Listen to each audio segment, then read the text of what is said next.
Revenons maintenant sur la nomination de Sylvain Germain à titre de directeur général de la municipalité de Donnacona. M. Germain a présidé pour la dernière fois comme maire la séance publique du Conseil de ville ce mardi soir 29 mars devant une soixantaine de citoyens. Certains ont profité de l'occasion pour demander plus de détails concernant le processus de nomination. On y reviendra d'ailleurs.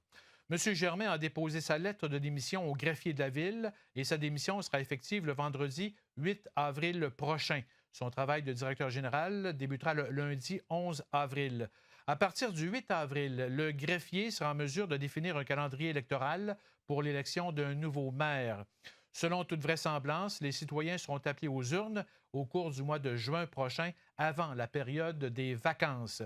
C'est le maire suppléant, M. Marc Hébert, qui présidera le prochain conseil de ville le lundi 11 avril. Quant au poste de directeur général du CPE La Veilleuse, que M. Germain occupait depuis 1997, sa démission sera effective le 11 avril. Parlons maintenant du processus de nomination qui a fait jaser et qui fait jaser encore. M. Germain est passé de maire à directeur général sans que la municipalité affiche publiquement le poste selon les normes habituelles.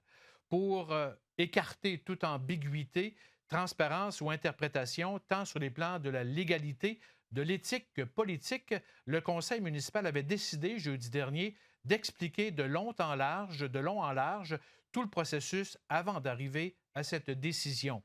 Dans le contexte où le directeur général actuel, M. Bernard Arnault, avait annoncé il y a près de 2 ans son départ à la retraite au mois de juin 2016, le conseil municipal avait déjà mandaté la firme Carrefour du capital humain, attachée à l'Union des municipalités du Québec, l'UMQ, pour l'aider à établir le profil idéal de directeur général pour la municipalité.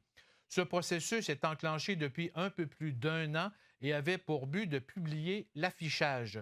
Écoutons le conseiller et maire suppléant à Donnacona, M. Marc Hébert.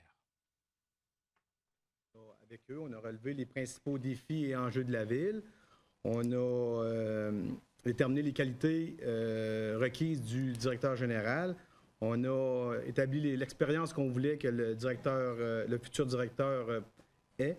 On a évalué les compétences recherchées, compétences telles que planification, communication interpersonnelle, gestion de la performance, leadership, vision stratégique, etc.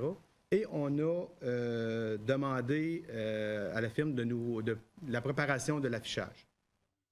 Le conseil de ville avait l'intention d'afficher le poste de directeur général avant la période des fêtes 2015 et procéder à la sélection et aux entrevues des candidats au cours du mois de janvier 2016. Par contre, avant l'affichage, M. Germain a manifesté son intention au conseil de ville de devenir directeur général de la municipalité et de démissionner du poste de maire, une annonce qui a surpris les conseillers. Devant cette onde de choc, on a alors demandé à M. Germain et aussi au directeur général, M. Naud, de se retirer de toute discussion concernant le processus de recrutement du directeur général. M. Germain s'est aussi retiré des discussions sur la négociation du renouvellement du manuel de l'employé cadre. Aussi, devant l'inconfort que cette annonce suscitait pour les conseillers, on a alors demandé des avis juridiques au procureur externe de la Ville, Maître Martin Bouffard. Maître Bouffard a rappelé l'importance de maintenir l'indépendance du Conseil dans le processus d'embauche, mais qu'en bout de ligne, le Conseil avait la légitimité soit de poursuivre le processus d'embauche ou de procéder à la nomination de M. Germain comme directeur général. Devant ce choix, et pour assurer davantage, le conseil municipal a demandé à M. Germain de passer une évaluation psychométrique auprès d'une firme spécialisée dans l'évaluation des cadres de haut niveau. La firme retenue a été la firme Optimum Talent. Écoutons à nouveau M. Hébert. Suite à un questionnaire, des tests psychométriques et une entrevue, la vice-présidente d'Optimum Talent est venue rencontrer le conseil et a présenté et expliqué les résultats et recommandations de son rapport. Les recommandations très favorables du candidat. À partir de ce moment-là, le conseil avait une décision à prendre. Nous avons analysé les avantages et les inconvénients selon les intérêts de la Ville, soit de poursuivre le processus de recrutement ou de nommer M. Germain au poste de directeur général. Le conseil a décidé de mettre fin au processus d'embauche du nouveau directeur et de nommer M. Sylvain Germain comme directeur général de la ville de Donnacona.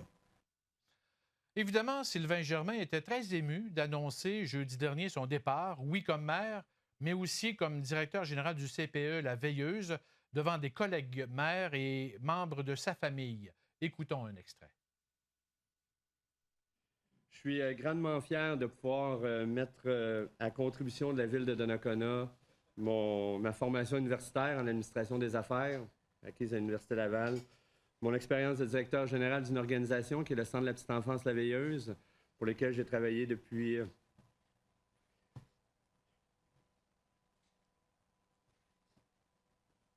1997 et qui va se terminer dans quelques semaines également. Et tout mon bagage municipal que j'ai pu acquérir au cours des 10 dernières années, dont, entre autres, les 5 dernières années, comme dans mon mandat de maire que j'ai adoré au plus haut point. Sylvain Germain, qui est âgé de 41 ans, touchera un salaire d'environ 80 000 $ comme directeur général de la ville de Donnacona pour un maximum, selon les échelons, de 96 000 $ annuellement. Le salaire du maire de Donnacona est de 39 000 $ et la population dépasse en 2016 les 7 000 citoyens.